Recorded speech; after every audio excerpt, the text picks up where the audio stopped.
প্রিয় ছাত্রছাত্রীরা, এই লকডাউনের সময় ছায়া প্রকাশনীর সাথে তোমাদের পড়াশোনা ভালোভাবে এগিয়ে যাচ্ছে আশা করছি। এসো আজকে ক্লাস শুরু করি। দ্বাদশ শ্রেণীর জীববিদ্যা প্রথম অধ্যায় জীবের জনন। গত ক্লাসে আমরা জেনেছিলাম যে জীবের জনন মূলত দু ধরনের, যৌন এবং অযৌন জনন। আজকের টপিক অযৌন জনন। প্রথমেই আমরা সংজ্ঞাটি জেনে নিই। কি বলতে পারি এই সংজ্ঞাতে? যে জনন পদ্ধতিতে নির্দিষ্ট জনন কোষ সৃষ্টি বা নিষেক ছাড়াই একক জনিত্রী জীব থেকে একাধিক বহিরাকৃতিগত এবং জিনগত সাদৃশ্যযুক্ত অপত্য জীব সৃষ্টি হয়, সেই পদ্ধতিকে বলা হয় অযৌন জনন। এবার এসো দেখি অযৌন জননের কি সাধারণ বৈশিষ্ট্য আছে। প্রথমেই আমরা বললাম যে একক জনিত্রী জীব অর্থাৎ ইউনিপ্যারেন্টাল, একটি মাত্র জনিত্রী জীব থেকেই এখানে একাধিক অপত্য জীব সৃষ্টি হয়। দ্বিতীয় বৈশিষ্ট্য কোষ বিভাজন। অযৌন জননে মূলত মাইটোসিস পদ্ধতিতে কোষ বিভাজনের মাধ্যমে জনন প্রক্রিয়া সম্পন্ন হয়। এছাড়া মিয়োসিস বা অ্যামাইটোসিস পদ্ধতিতেও কোষ বিভাজিত হয়। 3 নম্বর পয়েন্ট, জনন কোষের অনুপস্থিতি। যৌন জননে আমরা যেমন দেখেছিলাম গ্যামেট উৎপাদন বা জনন কোষ অবশ্যই উৎপাদিত হবে জনন প্রক্রিয়া সম্পাদনের জন্য, কিন্তু অযৌন জনন প্রক্রিয়াতে রেণু উৎপাদন ছাড়া বাকি অন্যান্য এমন অনেক পদ্ধতি বা অনেক রকম প্রক্রিয়া আছে যেখানে নির্দিষ্ট কোনো জনন কোষ তৈরি হয় না। 4 নম্বর, নিষেকের অসংগঠন। যেহেতু জনন কোষ সৃষ্টি হয় না, তাই এই অযৌন জনন পদ্ধতিতে নিষেকও ঘটে না। 5 নম্বর, যেহেতু জনন কোষ তৈরি হয় না, নিষেক ঘটে না, তাই এই প্রক্রিয়াটি খুব সরল, আর সরল হওয়ার কারণে দ্রুত বটে। আর এই সরল ও দ্রুত হওয়ার কারণে অযৌন জনন সম্পাদনের ক্ষেত্রে খুব কম শক্তি ব্যয় হয়। নাম্বার 6, যে কোনো একটি অযৌন জনন চক্রে প্রচুর সংখ্যক অপত্য জীব সৃষ্টি হয়, যার ফলে প্রজাতির অস্তিত্ব খুব সহজেই রক্ষা পায়। 7 নম্বর, যেহেতু জনন কোষ সৃষ্টি হয় না, মিয়োসিস ঘটে না, নিষেক ঘটে না, তাই অপত্য জীবগুলি জনিত্রী জীবের সঙ্গে বহিরাকৃতিগত মরফোলজিক্যালি, এক্সটার্নাল মরফোলজিক্যালি এবং জিনগত জেনেটিক্যালি সাদৃশ্যযুক্ত হয়, সিমিলার হয়। মানে জনিত্রী জীব এবং অপত্য জীব একই রকম দেখতে হয়। সেই কারণে অপত্য জীব, অযৌন জনন প্রক্রিয়ায় সৃষ্ট অপত্য জীবকে অনেক সময় ক্লোনও বলা হয়। ক্লোন। 8 নম্বর পয়েন্ট, যেহেতু কোন রকম নিষেক মিয়োসিস ঘটে না, তাই অপত্য জীবগুলোতে কোনো প্রকরণ বা ভেদ দেখতে পাই না আমরা। আর যেহেতু কোনো প্রকরণ সৃষ্টি হয় না, তাই অভিব্যক্তিও ঘটে না। 9 নম্বর পয়েন্ট, যেহেতু কোনো প্রকরণ নেই, ভেদ নেই, তাই অপত্য জীবগুলো অভিযোজন ক্ষমতা খুব কম হয়। অর্থাৎ কোনো কারণে পরিবেশ প্রতিকূল হয়ে গেলে এরা আর বাঁচতে পারে না। 10 নম্বর পয়েন্ট, যৌনক্রম অনুপস্থিত। আমরা যৌন জননের ক্ষেত্রে দেখেছিলাম কখনো 2n ডিপ্লয়েড যৌন বা ডিপ্লয়েড জীব, তারপরে মিয়োসিসের মাধ্যমে হ্যাপ্লয়েড গ্যামেট, আবার নিষেকের মাধ্যমে ডিপ্লয়েড জাইগোট। তো এই যে চক্রাকার আবর্তন, ডিপ্লয়েড থেকে হ্যাপ্লয়েড, হ্যাপ্লয়েড থেকে ডিপ্লয়েড, একে আমরা যৌনক্রম বলি। অযৌন জননকারী জীবেদের ক্ষেত্রে আমরা এই যৌনক্রম দেখতে পাবো না। এই সূত্রে কিছু কথা বলে রাখি। কিছু নিম্ন শ্রেণীর জীবের ক্ষেত্রে আমরা দেখতে পাই কখনো তারা অযৌন জনন প্রক্রিয়ায়, কখনো আবার যৌন জনন প্রক্রিয়ায় জনন সম্পাদন করে। কখন করবে তাহলে? নির্ধারণ কি করবে? কিভাবে তারা নির্ধারণ করবে কখন অযৌন আর কখন যৌন জনন? অনুকূল পরিবেশ, অর্থাৎ প্রচুর খাদ্যের উপস্থিতি, তাপমাত্রা 20 থেকে 30 ডিগ্রির মধ্যে, জলের উপস্থিতি, এই সমস্ত প্রভাবক যখন অনুকূল হয়, পরিবেশ যখন অনুকূল হয়, তখন তারা অযৌন জনন, এবং যখন পরিবেশ প্রতিকূল হবে, ধরো খাদ্য কম থাকবে বা তাপমাত্রা খুব বেশি বা খুব কম বা জলের উপস্থিতি কম, তো এই সমস্ত প্রতিকূল পরিবেশে তারা যৌন জনন করবে। এবার এসে জেনে নিই অযৌন জননের প্রকারভেদগুলো। অযৌন জনন বিভিন্ন ভাবে সম্পাদিত হয়। আমি নামগুলো পড়ে দিচ্ছি, দেখে নাও।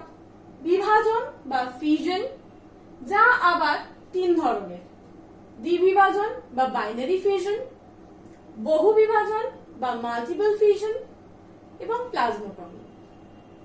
এছাড়া কোরকোদ্গম বা বাডিং, গেমিউল গঠন বা গেমিউল ফর্মেশন, খন্ডীভবন বা ফ্র্যাগমেন্টেশন, পুনরুৎপাদন বা রিজেনারেশন, এবং রেণু উৎপাদন বা স্পোরুলেশন।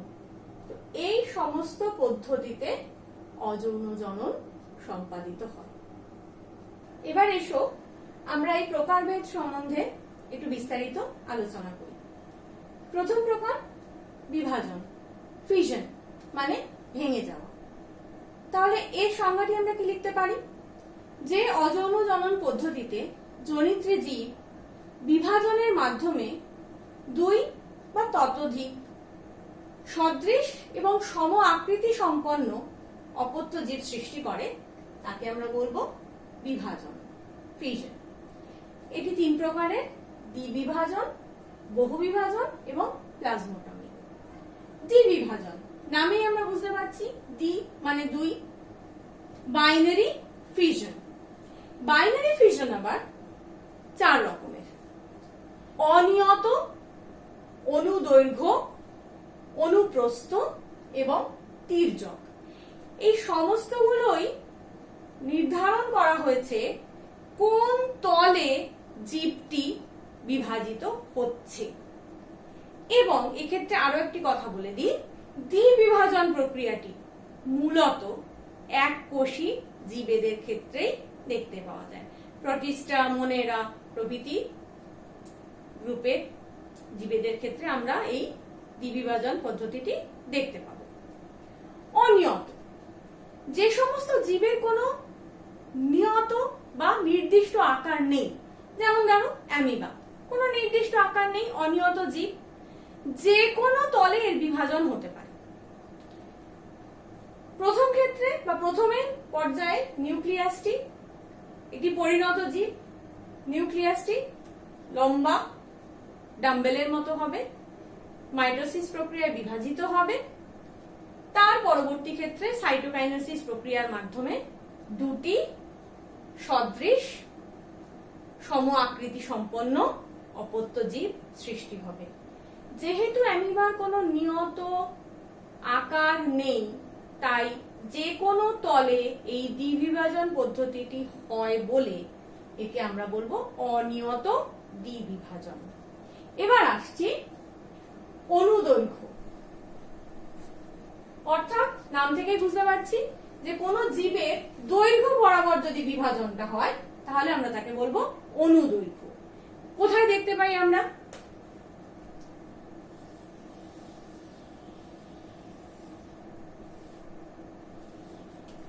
ইউগ্লিনা নামক একটি এককোষী জীব, যার দৈর্ঘ্য বরাবর বিভাজনের মাধ্যমে 2টি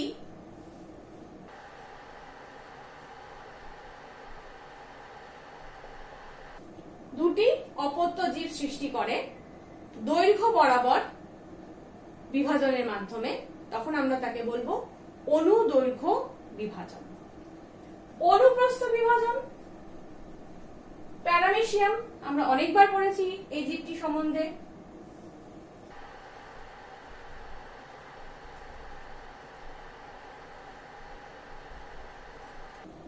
প্যারামেসিয়ামের দু ধরনের নিউক্লিয়াস থাকে, একটা ম্যাক্রোনিউক্লিয়াস আর একটা মাইক্রোনিউক্লিয়াস।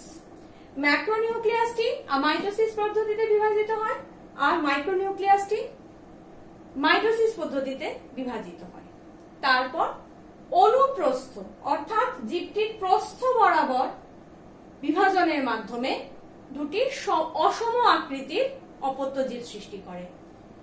উপরের দিকটাকে বলা হয় প্রোটার আর নিচেরটাকে বলা হয় অপিস্থিল, যারা পরবর্তীকালে আয়তনে বৃদ্ধি পেয়ে সম আকৃতি সম্পন্ন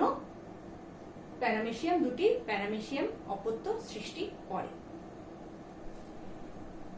বাকি রইল তির্যক, অর্থাৎ বিভাজন তলটি অনুদৈর্ঘ্যও নয় অনুপ্রস্থও নয়, তির্যক। কোথায় দেখতে পাই? সেরেসিয়াম, এটিও একটি এককোষী জীব। সেরেসিয়াম অনিয়তাকার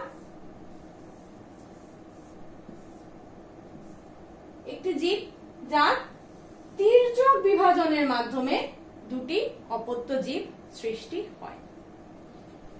এই গেল দ্বিবিভাজন। এবার আসবো বহু বিভাজনে, অর্থাৎ মাল্টিপল ফিশনে। বহু বিভাজনও আমরা এককোষী জীবে দেখতে পাই, যেমন অ্যামিবা। অ্যামিবার ক্ষেত্রে কি হয়?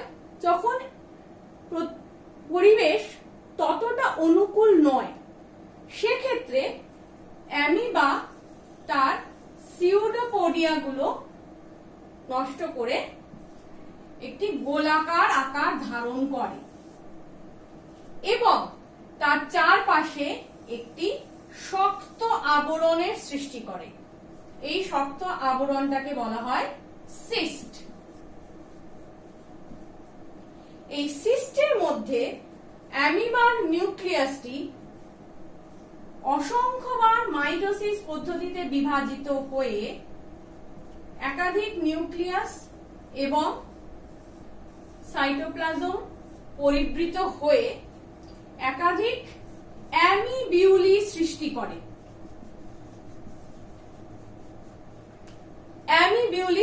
করে। অনুকূল পরিবেশে সিস্ট বিদীর্ণ হয় এবং প্রত্যেকটি অ্যামিবিউলি বা সিউডোপোডিওস্পোর পরিবেশে নির্গত হয় এবং আকার আকৃতিতে বৃদ্ধি পেয়ে তারা পরিণত অ্যামিবা সৃষ্টি করে। এছাড়াও বহুবিভাজন পদ্ধতি আমরা প্লাজমোডিয়ামের ক্ষেত্রে দেখতে পাই। একাদশ শ্রেণীতে তোমরা ম্যালেরিয়া পড়েছো, ম্যালেরিয়া পরজীবী বা ম্যালেরিয়ার যে জীবাণু প্লাজমোডিয়াম, তার জীবন চক্রে বা মানব দশায় সাইজোগনি, স্পোরোগনি এই সমস্ত বহুবিভাজন পদ্ধতিতে তারা বহুবিভাজন ঘটিয়ে থাকে। বিভাজনের শেষ পদ্ধতিটি হলো প্লাজমোটমি। এটি কোথায় দেখা যায়?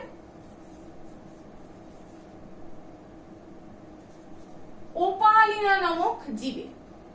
এই জীব এককোষী, কিন্তু এর বৈশিষ্ট্য হলো এর কোষটি একাধিক নিউক্লিয়াস যুক্ত, মাল্টি নিউক্লিয়েটেড।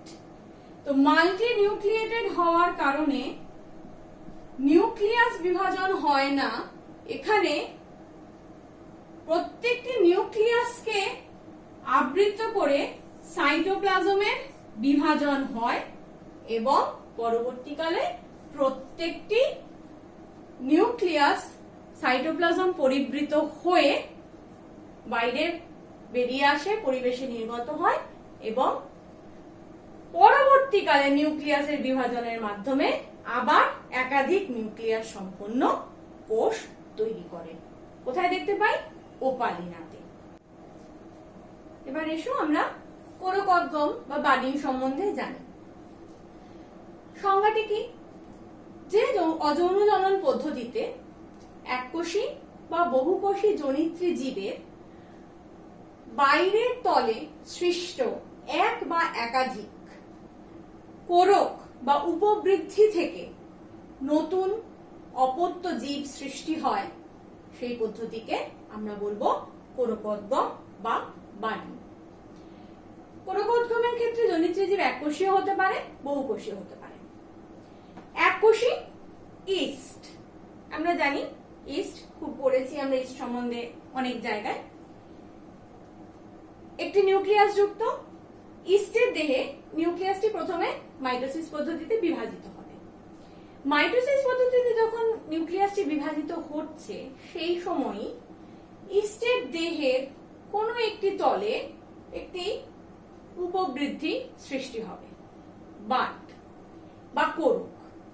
এই উপবৃদ্ধিতে নতুন বা নিউক্লিয়াস বিভাজনের ফলে যে দুটি নিউক্লিয়াস তৈরি হয়েছে তার একটি প্রবেশ করবে। ধীরে ধীরে সেই কোরকটি আকার এবং আয়তনে বৃদ্ধি পাবে এবং পরবর্তীকালে সাইটোকাইনেসিস পদ্ধতিতে বিভাজিত হয়ে কোরকটি মাতৃদেহ থেকে বিচ্ছিন্ন হবে।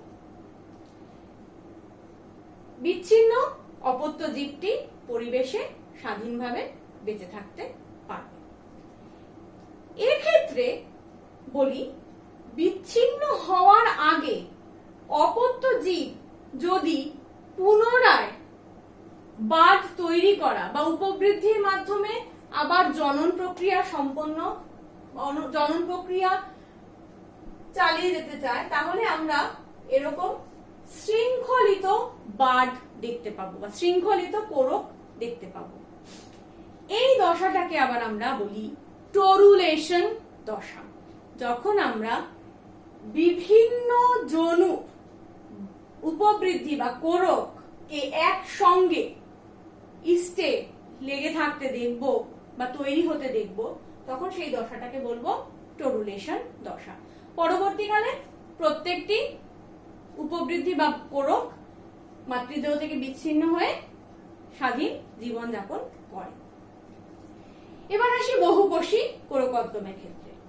হাইড্রা বহুকোষী, এর সমস্ত তল নয়, বিশেষত নিচের দিকে যে জায়গায় লেগে থাকে সাবস্ট্রেটের সঙ্গে, নিচের তলে কিছু কোষ টোটিপোটেন্ট হয়। টোটিপোটেন্ট মানে বিভাজনে সক্ষম, দ্রুত বিভাজনে সক্ষম। সেই কোষগুলো বিভাজিত হতে হতে একটি উপবৃদ্ধি সৃষ্টি করে, যেটি পরবর্তীকালে আরো বৃদ্ধি পেয়ে বিভাজনের মাধ্যমে কোষ সংখ্যা বৃদ্ধি, আয়তনে বৃদ্ধি পেয়ে মাতৃ হাইড্রার মতো দেখতে হয় এবং ক্রমাগত বৃদ্ধির ফলে সে একটি পরিণত আকার পায়। তারপরে মাতৃদেহ থেকে বিচ্ছিন্ন হয়ে সে পরিবেশে স্বাধীন জীবন যাপন করে। এই গেল কোরকোদ্গম। এবার আসছি গেমিউল গঠন। কোরকোদ্গমে একটা কথা বলি, যেখানে কোরকগুলো তৈরি হয়েছিল এক্সোজেনাসলি, বহির্জনিষ্ণু ভাবে, অর্থাৎ জীবের দেহতলের বাইরের দিকে। গেমিউল হলো আরেক ধরনের কোরক যা তৈরি হয় দেহতলের জনিত্রী জীবের দেহতলের ভেতরে, অর্থাৎ অন্তর্জনিষ্ণু বা এন্ডোজেনাসলি। স্পঞ্জ, স্পঞ্জিলা, বিভিন্ন ধরনের জীবের দেহের ভেতরে গেমিউল বা কোরক তৈরি হয়। কোরকগুলি মোটামুটি ডিম্বাকার বা উল্টানো কলসির মতো দেখতে হয়। এদের একটি অস্বচ্ছ আবরণ থাকে, যে আবরণে প্রচুর পরিমাণে কাটার মতো অংশ দেখতে পাওয়া যায়, যেগুলোকে বলা হয় স্পিকিউল। এই গেমিউলের মধ্যে অনেক অপরিণত কোষ থাকে, যে কোষগুলোকে বলবো আর্কিওসাইট যেই কোষগুলোকে আমরা বলবো আর্কিওসাইট। গেমিউলের মাথার দিকে বা মুখের দিকে একটি ছিদ্র থাকে, যেই ছিদ্রকে আমরা বলবো মাইক্রোপাইল।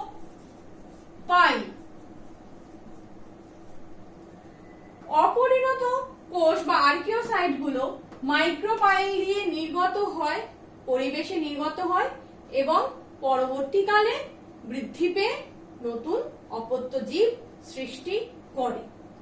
সেক্ষেত্রে আমরা কি দেখলাম, কোরকোদ্গম বা গেমিউল দু ধরনের, দুটি বাঁধ তৈরি বা কোরক তৈরির মাধ্যমে হচ্ছে। কোরকোদ্গমে বাঁধটি এক্সোজেনাসলি বা বহির্জনিষ্ণুভাবে তৈরি হচ্ছে, আর গেমিউল গঠনের ক্ষেত্রে কোরকটি অন্তর্জনিষ্ণু বা এন্ডোজেনাসলি তৈরি হচ্ছে। এবার আসছি খণ্ডী ভবনে। বহুকোষী জীবে, যেখানে জীবের দেহটি বহুকোষী কিন্তু কলায় বিভেদিত নয়, অর্থাৎ প্রত্যেকটি কোষ একই ধরনের এবং সমস্ত জৈবনিক প্রক্রিয়াগুলো প্রত্যেকটি কোষেই সম্পাদিত হয়, তাদের ক্ষেত্রে এই খণ্ডী ভবন পদ্ধতিটি আমরা দেখতে পাই। আমি আবার বলছি, বহুকোষী জীব কিন্তু যেখানে কলায় বিভেদিত নয়, কোষগুলি কলায় বিভেদিত নয়। তাহলে খণ্ডী ভবনের সংজ্ঞাটি কি? যে অযৌন পদ্ধতিতে বহুকোষী জীব আঘাতপ্রাপ্ত হয়ে বা কোনো কারণে বিনষ্ট হওয়ার কারণে অনেকগুলি খণ্ডে বিভেদিত হয় এবং প্রত্যেকটি খণ্ড থেকে নতুন অপত্য জীব সৃষ্টির মাধ্যমে বংশবৃদ্ধি করে, তাকে আমরা বলবো খণ্ডী ভবন। যেমন ধরো স্পাইরোগাইরা। স্পাইরোগাইরা ফিতাকৃতি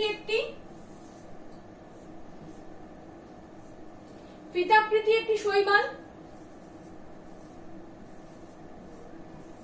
প্রত্যেকটি কোষ একই ধরনের দেখতে। জলস্রোত বা কোনো শত্রুর দ্বারা আঘাতপ্রাপ্ত হয়ে যখন স্পাইরোগাইরার ফিতাটি বিভিন্ন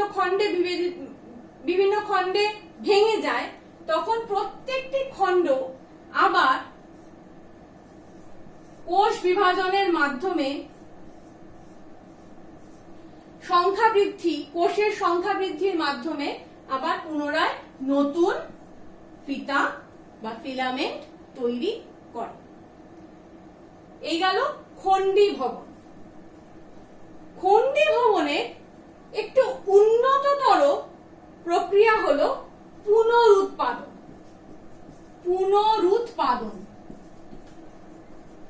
এটি নিম্ন শ্রেণীর জীবেদের ক্ষেত্রে দেখা যায়, যেখানে জীবটি বহুকোষী, প্রাণীটি বহুকোষী এবং কলায় বিভেদিত হয়েছে, কিন্তু দেহ গঠন জটিল নয়। যেমন ধরো চ্যাপ্টা কৃমি। মস্তক অংশ, দেহ অংশ এবং লেজ অংশ। এটি বহুকোষী একটি প্রাণী। এটিও কোনো নির্দিষ্ট কারণে আঘাতপ্রাপ্ত হয়ে বা শত্রুর দ্বারা আঘাতপ্রাপ্ত হয়ে যখন বিভিন্ন খণ্ডে বিভেদিত হয়, কিন্তু প্রত্যেকটি খণ্ড পুনরুৎপাদনের মাধ্যমে দেহের বাকি অংশটি সৃষ্টি করতে পারে,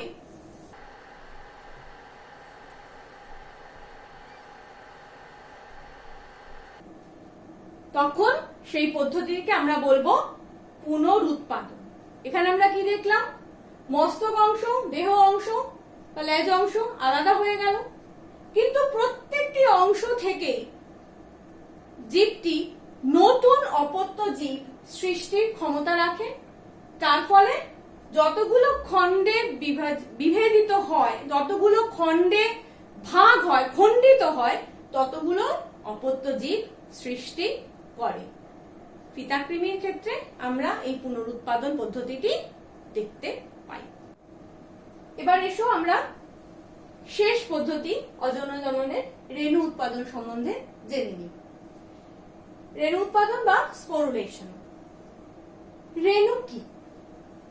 এককোষী, সচল বা অচল, কোষপ্রাচীর যুক্ত বা কোষপ্রাচীর বিহীন অযৌন জননের একককে বলা হয় রেণু। রেণু উৎপাদন মানে যে পদ্ধতিতে নির্দিষ্ট কিছু কোষে রেণু উৎপাদনের মাধ্যমে অযৌন জনন প্রক্রিয়া সম্পাদিত হয়, সেই পদ্ধতিকে বলবো রেণু উৎপাদন বা স্পোরুলেশন। রেণু উৎপাদনের ক্ষেত্রে মাইটোসিস পদ্ধতি এবং মিওসিস পদ্ধতি দু ধরনের কোষ বিভাজনই আমরা দেখতে পাই। মাইটোসিস পদ্ধতিতে রেণু উৎপাদিত হলে সেই রেণুগুলোকে আমরা বলবো মাইটোস্পোর, যেমন ছত্রাক, শৈবালের ক্ষেত্রে আমরা দেখতে পাই। আর যদি মিওসিস পদ্ধতিতে রেণু উৎপাদিত হয় তাহলে তাদের আমরা বলবো মিওস্পোর, যেমন ব্রায়োফাইটা, টেরিডোফাইটার ক্ষেত্রে আমরা দেখতে পাই। যাই হোক না কেন, রেণু মূলত হ্যাপ্লয়েড ক্রোমোজোম বিশিষ্ট হয়ে থাকে।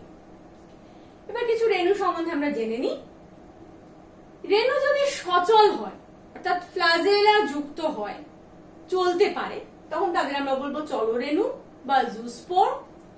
এবং যদি অচল হয়, মানে ফ্লাজেলা বিহীন হয়, চলতে অক্ষম, তখন তাদের আমরা বলবো অ্যাপ্লানোস্পোর।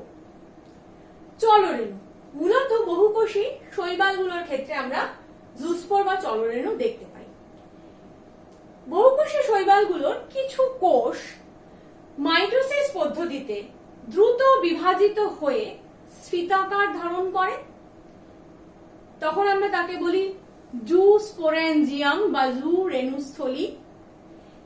ভেতরে বিভাজনের মাধ্যমে কোষ সেই জু রেণুস্থলীর বিভাজনের মাধ্যমে ভেতরে প্রচুর ফ্লাজেলা যুক্ত চলরেণু সৃষ্টি হয়, যেগুলো পরবর্তীকালে পরিণত হয় এবং অনুকূল পরিবেশে রেণুস্থলীর দেওয়াল বা প্রাচীর বিদীর্ণ করে পরিবেশে নির্গত হয়, ফ্লাজেলা বিনষ্ট হয় এবং রেণুগুলি অঙ্কুরোদ্গমের মাধ্যমে নতুন শৈবাল, বহুকোষী শৈবাল দেহ গঠন করে। এবার আসি অচল রেণুর ক্ষেত্রে। বিভিন্ন ধরনের ছত্রাকে আমরা এই অচল রেণুগুলো দেখতে পাই। অ্যাপ্লানোস্পোর। প্রথমেই আসি কনিডিয়া। আমরা জানি ছত্রাকের দেহ অনুসূত্রকার বা মাইসেলিয়াম দ্বারা গঠিত। মাইসেলিয়াম গুলোর অগ্রভাগ থেকে যখন বহির্জনিষ্ণু বা এক্সোজেনাসলি রেণু উৎপন্ন হয়, তখন আমরা তাদের বলি কনিডিয়া। এই কনিডিয়া একক হতে পারে বা শৃঙ্খলাকারেও হতে পারে। একক ফাইটোপথরা নামে একটি ছত্রাকের ক্ষেত্রে আমরা দেখতে পাই একক কনিডিয়া। আর আবার পেনিসিলিয়াম, আমাদের অতি পরিচিত একটি ছত্রাক, তার ক্ষেত্রে আমরা দেখতে পাই যে কনিডিয়া গুলো শৃঙ্খলিত ভাবে থাকে। এবার আসি ওইডিয়া। ওইডিয়া কি? এক্ষেত্রেও অনুসূত্র গুলি খণ্ডিত হয়ে যায় এবং প্রত্যেকটি খণ্ডকে আমরা বলি ওইডিয়া, যা পরবর্তীকালে গোলাকার ধারণ করে এবং রেণু বা ওইডিয়া গঠন করে। যেহেতু এই ওইডিয়াগুলোর মধ্যে খাদ্য খুব কম পরিমাণে সঞ্চিত থাকে, তাই বেশি দিন এরা বাঁচে না বা প্রতিকূল পরিবেশে এরা বাঁচতে পারে না। কোথায় দেখতে পাই এই ওইডিয়া? কপ্রিনাস নামক একটি ছত্রাকে আমরা এই ওইডিয়া দেখতে পাই, কপ্রিনাস। এবার আসছি স্পোরেঞ্জিও রেণু। বেশিরভাগ ছত্রাকের ক্ষেত্রে আমরা যে অচল রেণুটা দেখতে পাই তা হলো স্পোরেঞ্জিও রেণু। ছত্রাকের অনুসূত্রগুলো সমান্তরাল বৃদ্ধি পায়, কিন্তু কিছু কিছু ছত্রাকের মাইসেলিয়াম বা অনুসূত্র যখন কিছু ক্ষেত্রে লম্বালম্বি বৃদ্ধি পায় এবং তাদের অগ্রভাগ স্ফীতাকার ধারণ করে এবং রেণুস্থলিতে পরিণত হয়। এই স্ফীতাকার অংশটির মধ্যে বারে বারে মাইটোসিস প্রক্রিয়ার বিভাজনের ফলে প্রচুর অচল রেণু বা স্পোরেঞ্জিয় রেণু তৈরি হয়। পরবর্তীকালে স্পোরেঞ্জিয় স্পোরগুলি বা স্পোরেঞ্জিয় রেণুগুলি রেণুস্থলীর প্রাচীর বিদীর্ণের মাধ্যমে বাইরে বেরিয়ে নতুন ছত্রাকের অনুসূত্র বা মাইসেলিয়াম তৈরি করে। কোথায় দেখতে পাই? মিউকর, ফাইটোপথরা, এই সমস্ত ছত্রাকের ক্ষেত্রে আমরা এই স্পোরেঞ্জিয় রেণুগুলো দেখতে পাই। ক্ল্যামাইডো রেণু, এটিও এক ধরনের অচল রেণু, যেগুলো ওইডিয়ার মতোই মাইসেলিয়াম গুলোর ভেতরে তৈরি হয়, কিন্তু এটি খুব পুরু প্রাচীর যুক্ত রেণু। পুরু প্রাচীর এবং প্রচুর খাদ্য সঞ্চিত থাকায় এই ক্ল্যামাইডো রেণুগুলো প্রতিকূল পরিবেশে অনেকদিন বেঁচে থাকতে পারে এবং অনুকূল পরিবেশ পেলে তারা তখন অঙ্কুরিত হয় এবং নতুন ছত্রাকের মাইসেলিয়াম তৈরি করে। কোথায় দেখতে পাই? ক্ল্যামাইডো রেণুগুলিও আমরা মিউকর, ফাইটোপথরা এই সমস্ত ছত্রাকের জীবনচক্রে দেখতে পাই। তো এই গেল অযৌন জননের প্রকারভেদ। এবার আমরা ছোট্ট করে জেনে নিই অযৌন জননের সুবিধা এবং অসুবিধাগুলো। সুবিধা অবশ্যই অধিক সংখ্যক অপত্যজীব সৃষ্টি হয়, সেক্ষেত্রে প্রজাতির অস্তিত্ব খুব সহজেই রক্ষা পায়। অযৌন জনন সরল, দ্রুত এবং কম শক্তি ব্যয় হয় বলে খুব তাড়াতাড়ি অযৌন জনন প্রক্রিয়া সম্পাদিত হয়। 3 নম্বর, অপত্য জীবগুলি বহিরাকৃতিগত এবং জিনগতভাবে জনিত্রী জীবের মতো হওয়ায় বৈশিষ্ট্যগুলি সংরক্ষিত হয়। পিওর লাইন বৈশিষ্ট্যগুলি সংরক্ষিত হয়, অর্থাৎ পিওর লাইন থাকে। এবার অসুবিধা কি? একক জনিত্রী জীব এবং মিয়োসিস হয় না। একক জনিত্রী জীব হওয়ায় কোন রকমের প্রকরণ বা ভেদ অপত্য জীবে আমরা দেখতে পাই না। প্রকরণ বা ভেদ যেহেতু তৈরি হয় না, তাই অভিব্যক্তিতেও এই পদ্ধতির কোনো ভূমিকা নেই। এছাড়া অধিক সংখ্যক অপত্য জীব সৃষ্টি হওয়ার ক্ষেত্রে একই পরিবেশে অপত্য জীবগুলোর মধ্যে প্রচুর পরিমাণে প্রতিযোগিতা দেখতে পাওয়া যায়। খাদ্য সম্পর্কিত প্রতিযোগিতা, স্থান সম্পর্কিত প্রতিযোগিতা। আর যেহেতু অপত্য জীবগুলির অভিযোজন ক্ষমতা খুব কম হয়, তাই প্রতিকূল পরিবেশে এরা মানিয়ে নিতে পারে না। এবার এসে একটু জেনে নিই অযৌন জনন ও যৌন জননের পার্থক্য। অযৌন জনন একক জনিত্রী জীব, যৌন জননে দুটি জনিত্রী জীবের প্রয়োজন হয়। অযৌন জনন সরল, দ্রুত প্রক্রিয়া, যৌন জনন জটিল এবং সময় সাপেক্ষ প্রক্রিয়া। অযৌন জননে শক্তি ব্যয় কম হয়, যৌন জননে প্রচুর শক্তি ব্যয়িত হয়। অযৌন জননে নির্দিষ্ট জনন কোষের সৃষ্টি হয় না, যৌন জননে নির্দিষ্ট জনন কোষ বা গ্যামেটের সৃষ্টি হয়। অযৌন জননে নিষেক হয় না, যৌন জননে নিষেক একটি অত্যন্ত গুরুত্বপূর্ণ পর্যায়। অযৌন জননে প্রকরণ বা ভেদ সৃষ্টি হয় না, তাই অভিব্যক্তিতে এর কোনো ভূমিকা নেই। যৌন জননে প্রকরণ বা ভেদ সৃষ্টির মাধ্যমে অভিব্যক্তিতে সহায়তা করে। আজকে ক্লাস অযৌন জননের। এরকম আরো অনেক ভিডিও ক্লাসেস দেখার জন্য তোমরা অবশ্যই ছায়া প্রকাশনী প্রাইভেট লিমিটেডের ইউটিউব চ্যানেলটি সাবস্ক্রাইব করো। আর যা পড়ানো হচ্ছে আরো বিশদভাবে পড়ার জন্য, জানার জন্য ছায়া প্রকাশনী প্রকাশিত দ্বাদশ শ্রেণীর জীববিদ্যা বইটি অবশ্যই কিনে নাও।